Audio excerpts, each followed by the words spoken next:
한 절씩 교독하겠습니다.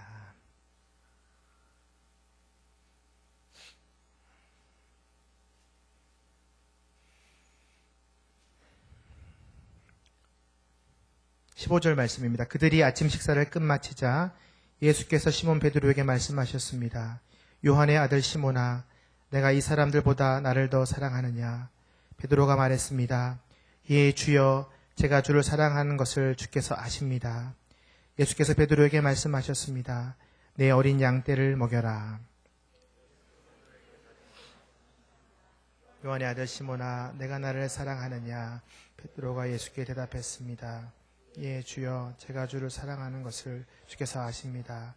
예수께서 베드로에게 말씀하셨습니다. 내 양떼를 쳐라. 예수께서 베드로에게 세 번째로 말씀하셨습니다.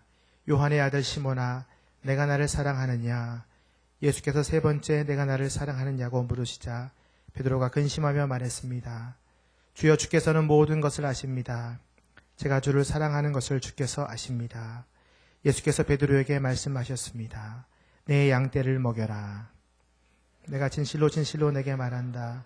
내가 젊어서 스스로 옷 입고 원하는 곳으로 다녔지만 늙어서는 남들이 내 팔을 벌리고 너를 묶어 내가 원하지 않는 곳으로 너를 끌고 갈 것이다. 함께 읽겠습니다.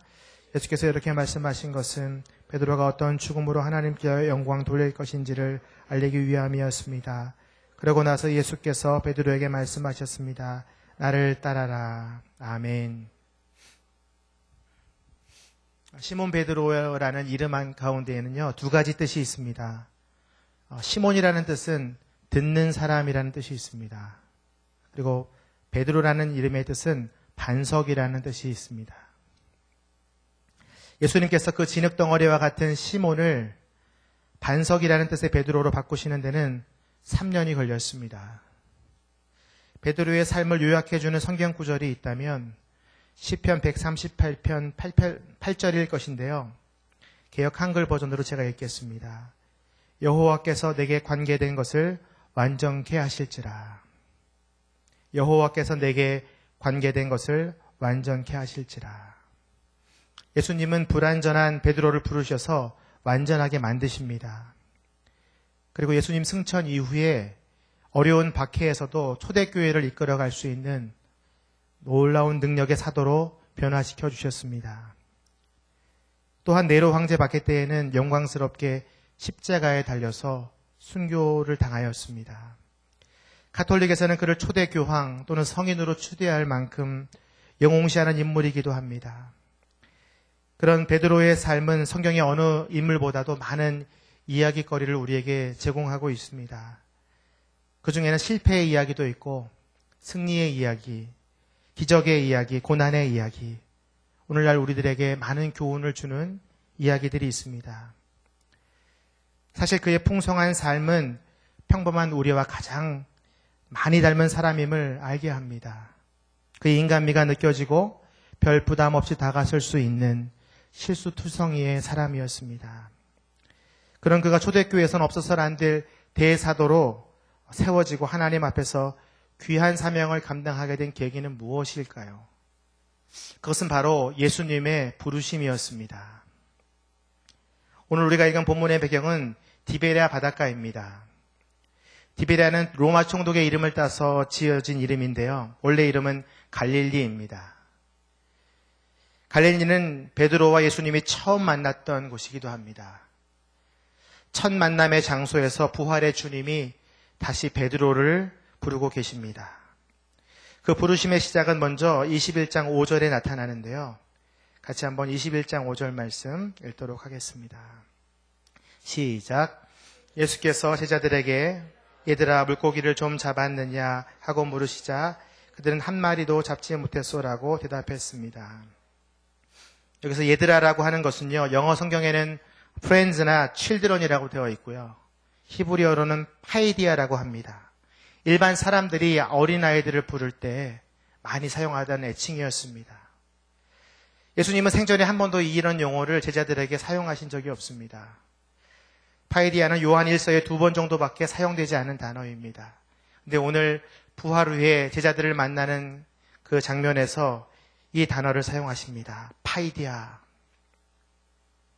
예수님의 부르심은 사랑의 부르심이었습니다. 제자들은 그가 부활의 주님인 것조차 알지 못하고 계속해서 고기를 잡고 있었습니다. 예수님은 분명히 제자들을 사랑의 언어로 부르셨습니다. 얘들아. 그리고 그들이 자신을 알아볼 때까지 사랑으로 기다리고 계십니다. 주님은 오늘도 이 시간 여러분들을 부르고 계십니다. 여러분의 이름을 다 아시고, 여러분의 형편을 아시고, 여러분의 상황을 아시고, 아주 친밀하고 사랑스러운 언어로 여러분을 부르고 계십니다. 파이디아. 우리는 21장 2절에서 제자들 명단 중에 시몬 베드로의 이름이 가장 먼저 나온 것을 확인할 수 있는데요. 이 부르심은 제자들 전체이기도 하지만 베드로를 향한 하나님의 메시지가 있다는 것을 우리는 유추할 수 있습니다. 그리고 그것을 전하기 위해서 예수님께서 이렇게 다가오시는 것입니다. 그런데 제자들은 아무것도 모르고 계속해서 고기를 잡고 있습니다. 밤 새워서 고기를 잡았는데 한 마리도 잡지를 못했던 것입니다.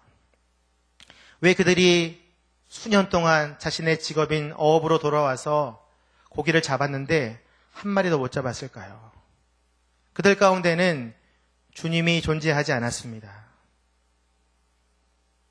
이처럼 예수님을 떠난 인생 가운데에는 아무리 그물을 던져도 빈 그물만 보게 되는 빈 그물 인생이 되는 것입니다. 빈 그물과 같은 인생인 제자들에게 예수님께서 지금 얘들아 라고 부르시는 것입니다. 그렇게 올려지는 빈 그물의 이름이 절망입니다. 그러나 빈 그물과 같은 인생 가운데 예수님이 찾아오시면 우리의 그물은 희망이라는 그물이 되는 것입니다. 제자들은 아직 희망의 예수님을 알아보지 못했습니다. 사실은 이 장면은 말이죠. 베드로가 처음 예수님을 만났던 그 장면과 아주 동일한 장면입니다. 3년 전에 갈릴리에서 베드로는 물고기를 잡고 있었습니다. 그리고 그분의 말씀에 순종해서 그물이 찢어지도록 고기를 잡게 되고 그분을 따라갔던 기억들이 그 제자들 가운데 있었을 것입니다.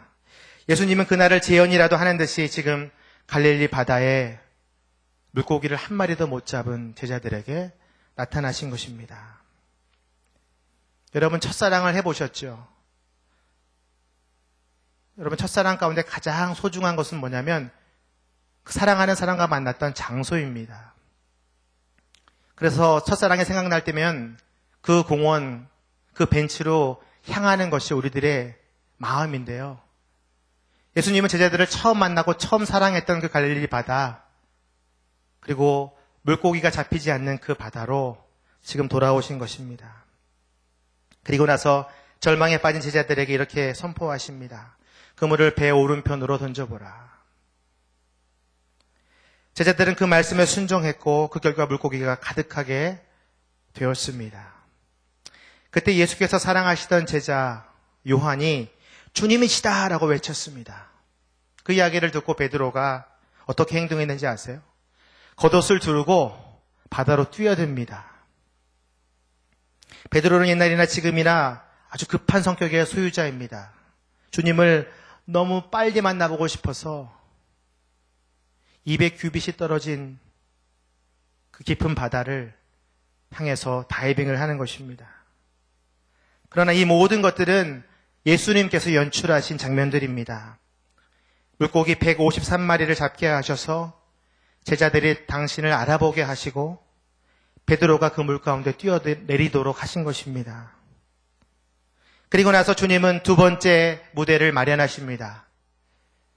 21장 9절 말씀인데요. 같이 한번 읽도록 하겠습니다. 요한복음 21장 9절 시작. 제자들이 육지에 도착해 보니 숯불을 피워 있는데 숯불 위에는 생선이 놓여 있었고 빵도 있었습니다. 여러분 상상해 보십시오. 해변가에 예수님께서 모닥불을 피워놓고 생선과 떡을 구우시고 계십니다. 그리고 밤새도록 그물질을 하느라고 허기진 제자들의 배를 채우기 위해서 그들을 초대하셨습니다. 그리고 한 제자는 물이 흠뻑 바닷물로 젖은 채 주님 앞에 나아오고 있습니다. 구절을 보니까 숯불이란 단어가 눈에 들어옵니다. 왜 주님은 무대 중앙에 숯불을 준비하셨을까요? 신약 성경에 숯불은 3번 등장합니다. 요한복음 18장 베드로가 주님을 부인했던 그 현장에서도 숯불이 피워져 있었고요. 오늘 본문에 나오고 로마서 12장에 또 나옵니다. 베드로는 아마 예수님을 부인했던 곳에 그 숯불을 기억했을지도 모릅니다. 저는 이 말씀을 통해서 우리에게도 잊지 못하는 우리들만의 숯불의 장소가 있다고 생각합니다. 그것은 바로 우리가 주님을 사랑하고 섬기다가 우리의 욕심 때문에, 우리의 연약함 때문에 실수했던 장소, 예수님을 부인했던 장소, 예수님을 다시 십자가에 못 박았던 장소가 여러분 모두에게 있을 것입니다. 회사나 가정 가운데, 아니면 출근길에, 아니면 잠자리나 운전대 앞에서 우리도 모르게 주님의 영광을 가리우는 일들을 많이 행하곤 합니다. 주님은 무슨 이유로 이 숯불과 같은 무대를 준비하시고 베드로를 부르셨을까요? 주님은 베드로의 배신과 그로 인한 마음의 상처를 회복하길 원하셨습니다. 그래서 주님의 부르심은 회복의 부르심입니다. 주님은 베드로와 제자들의 마음과 영혼을 회복시키고자 갈릴리로 오신 것입니다. 그리고 베드로와 6명의 제자들은 이제 모두 그가 주님이신 것을 알아차렸습니다. 그러자 예수님은 사랑의 음성으로 그들에게 말씀하십니다. 너희가 방금 잡은 생선을 좀 가져오라. 베드로는 배에 올라 그물을 육지로 내렸습니다. 그 물 안에는 큰 물고기가 153마리나 들어있었습니다. 많은 사람들이 이 153마리의 물고기 숫자에 연연합니다. 이게 무슨 의미일까? 그러나 저는 이렇게 많은 물고기를 잡게 하셔서 베드로를 부르시고자 하는 예수님의 목적에 우리가 집중해야 한다고 생각합니다. 예수님은 제자들의 지친 육신도 회복시키시길 원하셨습니다. 그래서 말씀하십니다. 와서 아침을 먹으라. 이 부르심은 제자들의 허기진 배를 충분히 배부르게 할 만큼 따뜻한 부르심이었습니다. 예수님이 오셔서 빵과 생선을 제자들에게 손수 나눠주십니다. 마치 우리가 성찬식을 하듯이. 이 순간 제자들은 마음속으로 여러 가지를 생각했을 것입니다. 예수님이 잡히시기 전날 밤에 먹었던 떡과 포도주, 산상수훈을 마치시고 나눠주셨던 오병이어, 베드로는 아마 자신이 부인했던 숯불이 피어있는 그 밤을 생각했을 것입니다. 그리고 닭이 울자 통곡하며 울었던 아침이 생각났을 것입니다. 베드로와 제자들의 마음은 점점 예수님의 아침을 통해서 회복되고 있었습니다. 예수님은 결코 그들의 과거에 대해서 묻지도 않고 따지지도 않으셨습니다. 그저 사랑하는 마음으로 그들을 먹이셨습니다. 예수님과 함께한 아침 식사로 인해 제자들은 절망에서 희망을 보게 되었습니다. 제자들이 아침을 다 마치자 예수님의 시선은 이제 베드로에게 클로즈업 됩니다. 드디어 예수님은 베드로에게 다가가셔서 우리가 오늘 읽었던 첫 번째 말씀 15절 말씀인데요. 같이 한번 다시 15절 말씀을 읽겠습니다. 시작. 그들이 아침 식사를 끝마치자 예수께서 시몬 베드로에게 말씀하셨습니다. 요한의 아들 시몬아, 내가 이 사람들보다 나를 더 사랑하느냐? 베드로가 말했습니다. 예, 주여, 제가 주를 사랑하는 것을 주께서 아십니다. 예수께서 베드로에게 말씀하셨습니다. 내 양떼를 먹여라. 예수님은 요한의 아들 시몬아라고 베드로를 부르십니다. 이 부르심은 요한복음 1장 42절에서 예수님이 불렀던 그 호칭과 동일합니다. 요한의 아들 시몬아. 주님이 베드로를 처음 만났을 때 불렀던 그 명칭입니다. 이는 그가 예수님을 처음 만났을 때 순수한 모습, 나는 죄인입니다라고 고백했던 그 깨끗한 모습으로 돌아가기를 원했기 때문에 그런 것일 것입니다. 시간이 지나가면서 베드로는 겸손했던 제자에서 교만한 수제자로 변해가고 있었습니다. 그는 틈만 나면 다른 제자들과 자신을 비교하기 시작했습니다. 베드로는 이렇게 주님 앞에서 고백했죠. 다른 제자들은 주님을 버릴지라도 저는 주님을 배신하지 않겠습니다. 이 질문으로 인해서 예수님은 그 베드로의 교만함을 들춰내고 있습니다. 이 사람들보다 나를 더 사랑하느냐? 주님께서 물어보신 이 질문은 베드로의 전곡을 찌르는 질문이었습니다. 누군가 비교할 대상이 있을 때 교만해지거나 비굴해지는 것입니다. 그러나 이제 주님께서 그런 베드로의 교만을 잠재우듯이 다시 질문하십니다. 내가 이 사람들보다 나를 더 사랑하느냐?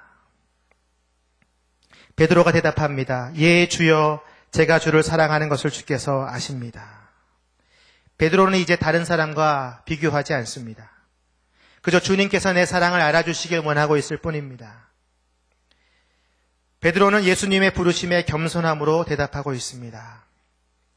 여기서 예수님께서 말씀하신 사랑하다라는 동사는 헬라어로 아가파오입니다. 내가 나를 사랑할 수 있느냐? 하나님의 사랑으로, 무조건적인 사랑으로, 그 이타적인 사랑으로 나를 사랑할 수 있느냐? 하고 물으신 것입니다. 근데 베드로는 이렇게 대답합니다. 그 질문에 필레오라는 동사로 대답하는데요. 이 필레오라는 동사는 인간적인 사랑, 조건적인 사랑, 친구들 간의 우정을 뜻합니다. 예수님은 베드로에게 헌신적이고 무조건적인 사랑을 질문했는데 베드로는 자신의 실패한 경험도 있고 도저히 지금은 자신 있게 무조건 주님을 사랑합니다라고 고백할 수 없는 진실한 마음으로 고백하고 있는 것입니다. 그러자 주님은 내 어린 양떼를 먹이라고 대답하십니다. 이것이 바로 베드로를 부르시는 예수님의 목적이었습니다. 주님의 부르심은 바로 소명의 부르심입니다. 이것은 베드로를 처음 만나셔서 하셨던 말씀을 떠오르게 하는데요. 두려워하지 마라. 이제는 내가 사람을 낚는 어부가 되게 하리라. 처음 주셨던 그 소명을 다시 한번 주시는 것입니다. 내 어린 양떼를 먹여라. 베드로는 주님의 부르심 앞에서 조금씩 회복되어져 가고 있습니다. 이어서 주님은 두 번째 베드로를 부르십니다. 요한의 아들 시몬아, 내가 나를 사랑하느냐? 베드로는 다시 한번 대답을 합니다. 주여, 제가 주를 사랑하는 것을 주께서 아십니다. 또 예수님은 베드로에게 내 양떼를 치라 고 대답해 주십니다. 이 두 번째 부르심과 대답 가운데에도 똑같은 헬라어 동사가 사용됩니다. 주님은 아가파오, 베드로는 필레오. 하지만 예수님은 두 번째 질문에서 비교하는 내용을 빼십니다. 내가 이 사람들보다라는 말을 빼십니다. 이젠 드디어 예수님의 질문이 예수님과 베드로와의 개인적인 관계를 향해서 나아가는 것입니다. 베드로는 변함없이 주님께서 아십니다라고 대답합니다. 그러자 주님께서는 세 번째 베드로에게 질문하십니다. 요한의 아들 시몬아, 내가 나를 사랑하느냐? 근데 중요한 것은 이때 예수님이 그 사랑한다는 동사를 필레오로 바꾸는 것입니다. 베드로의 눈높이에 맞게 내가 나를 사랑하느냐? 그러자 베드로는 주님 앞에 대답합니다. 네, 주님께서 내가 주님을 사랑하는 줄 잘 아시지 않습니까? 주님의 눈높이가 내려왔습니다. 그리고 동일하게 내 양떼를 먹여라라고 말씀하십니다. 주님의 부르심은 베드로의 회복에 있었지 베드로의 성장에 있지 않았다는 것입니다. 여러분, 지금 여러분을 향해서 부르시는 주님의 음성은 여러분들에게 높은 수준을 원하는 것이 아닙니다. 여러분의 마음 가운데 있는 진심을 원하십니다. 여러분이 주님을 사랑하는 마음, 여러분이 주님께 돌아오고 싶은 마음, 그저 여러분들은 주님 앞에서 주님께서 내 마음을 아십니다 라고 기도하시면 되는 것입니다. 예수님은 베드로의 진실성과 주님에 대한 사랑을 수용하겠다는 단어로 이 단어를 쓰신 것입니다. 이 부분을 영어 성경으로 이렇게 번역하면 이렇습니다. Simon, son of John, are you even my friend? 내 친구야. 라고 지금 말씀하시는 거예요. 요한의 아들 시몬아, 너는 진정 나의 친구이냐? 근데 중요한 것은 베드로가 이때 근심을 한다는 거예요. 왜 베드로가 주님이 눈이 낮춰지는데도 불구하고 근심을 할까요? 그는 더욱 겸손하게 대답하기를 원했던 것입니다. 자기는 예수님을 3번이나 부인했고 더 이상은 장담할 수 있는 자신이 없었던 것입니다. 그래서 잠시 동안 근심하지만 주여, 주께서는 모든 것을 아십니다. 제가 주를 사랑하는 것을 주께서 아십니다. 라고 대답하는 것입니다. 주님께서 아십니다. 이것이 우리의 기도의 제목이 되어야 할 것입니다. 예수님은 그렇게 겸손히 고백하는 베드로에게 다시 한번 선포하십니다. 내 양떼를 먹여라. 주님의 부르심은 최종적인 목적은 바로 이것이었어요. 주님의 양떼들을 먹이는 것. 베드로는 완전히 용서함을 받았습니다. 베드로의 마음은 이제 회복되어 가고 있습니다. 3번의 질문을 통해서 이제는 겸손한 제자요, 분명한 소명을 받은 사도가 되었습니다. 예수님이 베드로를 부르신 목적, 양떼를 치고 먹이는 것이었습니다. 근데 우리는 여기서 양떼를 치고 먹이는 것에 대해서 좀 연구할 필요가 있습니다. 왜냐하면 양떼를 치고 먹이는 것이 바로 예수님이 우리에게 원하시는 소명이기 때문에 그렇습니다. 우리는 모두 목자로서 베드로와 같이 같은 소명을 받은 자들입니다. 목자의 삶 중에 가장 중요한 것이 양들을 먹이는 것이죠. 실제로 양들은 하루에 서너 곳을 돌아다니면서 올바른 종류의 풀을 섭취해야 합니다. 그래야 양들에게는 적절하고 균형 잡힌 영양분이 제공된다고 합니다. 그렇지 않으면 양들의 젖이 적어지고 심하면 출산을 못하게 됩니다. 양들은 독이 있는 식물을 건드릴 수도 있고 칼로리가 전혀 없는 풀들을 먹게 내버려 둘 수도 있고 쓰레기를 잘못 먹어서 병에 걸릴 수도 있다고 합니다. 그래서 목자들은 동물의 꼴 섭취를 위해서 아주 지혜롭고 해박한 지식을 가져야 한다고 합니다.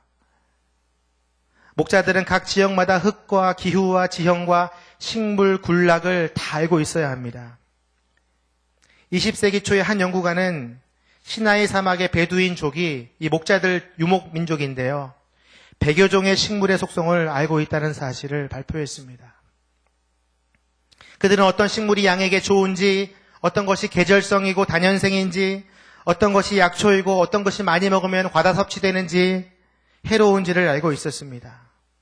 양떼를 돌보려면 목자는 양떼가 무엇을 먹고 있는지를 알 필요가 있습니다. 이 부분에 대해서 하나님께서 우리에게 말씀하시는 부분이 있는데요. 시편 78편 70절에서 72절 말씀입니다. 목자 다윗이 어떻게 양떼를 돌보았는지를 확인할 수 있는 구절인데요. 같이 한번 읽겠습니다. 시작.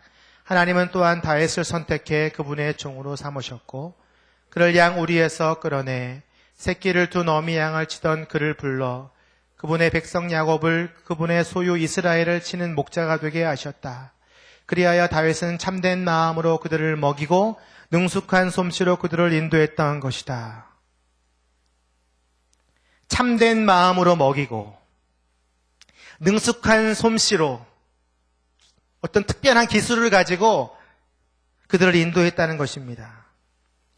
이 부분에 대해서 랍비의 해설이 있는데요. 제가 한번 읽어드리도록 하겠습니다. 그걸 미드라시라고 하는데 성경을 이렇게 해석한 또 다른 책이죠. 그는 다 큰 양들이 풀밭으로 먼저 내달리는 것을 막으려 했습니다. 대신 어떤 양들은 먼저 이끌어 부드럽고 즙이 많은 풀을 뜯어 먹을 수 있게 하려고 했습니다. 그 다음으로는 그보다 더 자란 양들에겐 중간급 풀을 뜯어 먹게 했고 마지막으로 젊고 튼튼한 양들을 데려다 좀 질긴 풀들을 먹이려고 했습니다. 거룩한 자가 말했습니다. 양들은 그들의 필요를 따라 먹일 줄 아는 그는 내 백성을 목양하라. 여러분, 우리가 목자가 되려면 어떤 양이 더 질긴 풀을 먹을 수 있는지 없는지를 판단해야 합니다. 양들에 대한 세밀한 관심이 필요하다는 것입니다.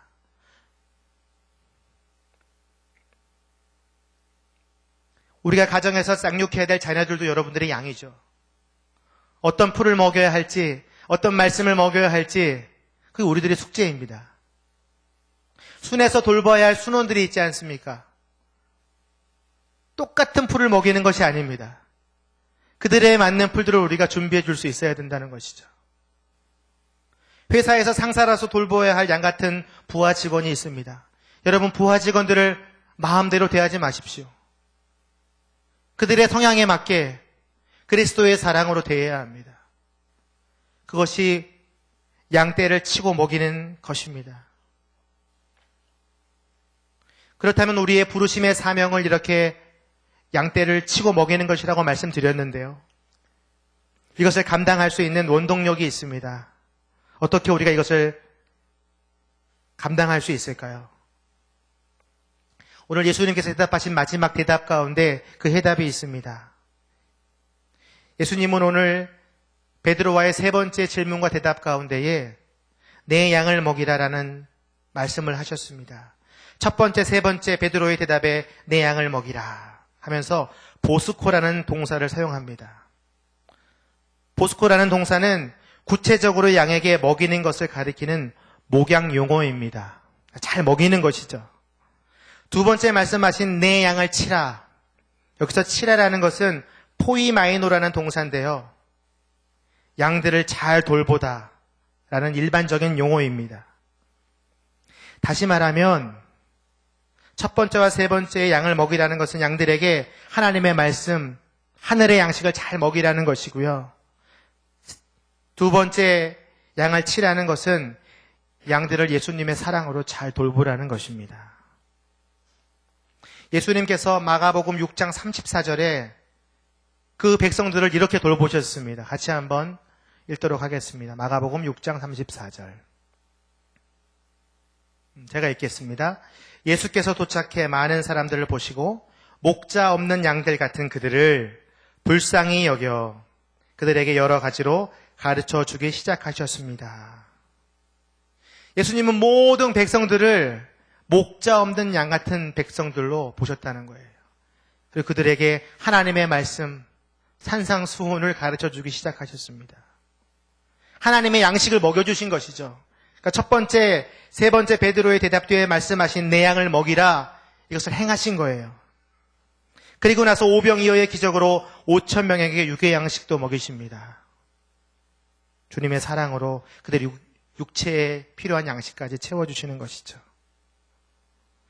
베드로에게 말씀하신 내 양을 먹이고 치라의 말의 의미는 주님의 백성들을 하나님의 말씀으로 잘 먹이고 주님의 사랑으로 잘 가르치라는 것입니다. 다시 말하면 예수님처럼 선한 목자가 되라는 것입니다. 이 모든 설교의 내용들을 다 합쳐서 한 단어로 말한다면 예수님은 베드로가 선한 목자가 되기를 원하셨습니다. 여러분, 선한 목자는 어떤 목자입니까? 자기의 목숨을 내어주더라도 양들을 구하는 목자들이죠. 그래서 18절 말씀이 이렇게 나타납니다. 베드로의 미래적 이야기가 지금 18절에 나오는데요. 같이 한번 읽도록 하겠습니다. 시작. 예수께서 내가 진실로 내게 말한다. 내가 젊어서는 스스로 옷 입고 원하는 곳으로 다녔지만 늙어서는 남들이 내 팔을 벌리고 내가 묻고 내가 원하지 않는 곳으로 너를 끌고 갈 것이다. 어떻게 된다는 얘기예요? 예수님처럼 십자가에 달려서 죽게 된다는 것을 예언적으로 말씀하신 거예요. 그래서 베드로가 양들을 위해 죽음으로 인해서 진정한 선한 목자가 될 것이라는 것을 선포하고 계신 거예요. 요한은 이 요한복음을 AD 68년경에 작성했습니다. 베드로가 로마에서 십자가에 달려서 죽은 AD 64년경, 아마 이 소식을 듣고 알고 있었을 거예요. 그래서 아마 요한이 그것을 배경을 가지고 이 부분을 썼을 거예요. 기독교의 교부 오리게는 베드로가 거꾸로 십자가에 달려서 죽었다고 증언하고 있습니다. 그는 반석이란 이름대로 산돌이신 예수님처럼 점점점 닮아가고 있었어요. 베드로는 죽을 때까지 예수님을 닮기를 원했던 제자였어요. 그 모든 원동력이 어디에 있는 줄 아십니까? 그게 바로 예수 그리스도의 부르심이었어요. 그를 만나기 위해서 갈릴리 바다까지 오시고 숯불까지 피우시고 그에게 내 양을 먹이고 치라고 소명을 주신 거예요. 사도행전에 기록된 베드로의 사역을 따라가 보면 그가 얼마나 위대한 사도였는지 확인할 수 있습니다. 그는 시간을 정해서 기도했고 말씀에 순종했고 그리스도를 선포할 때마다 3,000명이 돌아왔고 성도와 죄인들을 돌보는 사랑의 사도가 되었고 그리스도를 위해서 고난 받기를 즐겨했고 그는 겸손히 물러나 야고보가 예루살렘 교회를 이끌 수 있도록 양보해 주었습니다. 그들은 과부를 보살폈습니다. 자질을 갖춘 많은 신자들, 집사들을 세워서 교회를 섬기게 했습니다. 이방인인 고넬료를 사랑함으로 그 가정에 모두 세례받게 했습니다. 그는 이제 부르심대로 쓰임받는 선한 목자가 된 것입니다. 오늘 우리는 베드로의 부르심에 대해서 나누어 보았습니다. 주님께서 오늘 여러분을 향해서 부르시고 계십니다. 내 양을 먹이라. 내 양을 치라. 주님께서 부르실 때 여러분은 어떻게 대답하실 것입니까? 우리도 진액 같은 인생에서 반석 같은 인생으로 거듭날 수 있는 기회가 우리에게 주어집니다. 주님은 날마다 우리에게 내 양을 먹이고 내 양을 치라고 말씀하고 계십니다. 여러분, 닭이 울 때까지 기다리지 마십시오. 오늘 이 시간 기도하십시오. 여러분, 숯불이 펴지기 전에 주님 앞에 나아가십시오. 그리고 주님을 사랑한다고 고백하십시오. 주님, 내 마음 아시지요? 내가 주님을 사랑합니다. 그러면 주님께서 여러분을 용서하시고 참된 목자로 회복시켜 주실 것입니다. 이 시간 한번 우리 이 말씀을 기억하며 기도하기를 원합니다.